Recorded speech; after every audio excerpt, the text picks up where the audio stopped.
Hi, this is Mark at Dingdong's Garden. This is Sal's fig. Sal's fig is early, it's cold hardy, and it's coming in right after Floria fig for us. And we're very happy with it because, we prune our figs way to the ground every winter. And one reason we do that is because everything we have up here in our very, very cool environment here in the maritime Pacific Northwest, all of our figs are in a hoop house so that we can generate the heat we need during the year. So it is a must to prune them back to the ground so that they won't hit the canopy.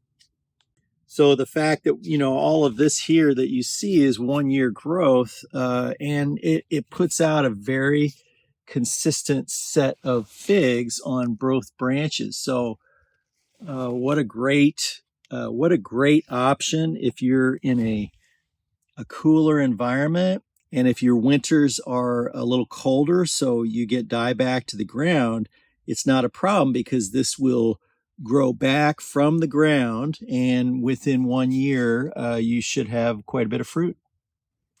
I've got a couple figs here that I think are ready that we can take a look at. So let's just go ahead and pull those off, and we'll take a look at them here. So we'll go ahead and cut them open.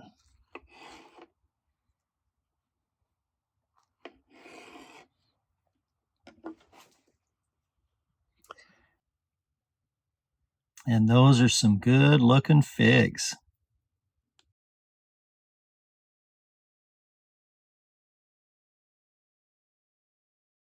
This is Sal's fig. It's a early ripening, cold hardy fig that is great if you have a problem with figs dying back to the ground. This one will produce. It produces for us pretty reliably, even in those circumstances.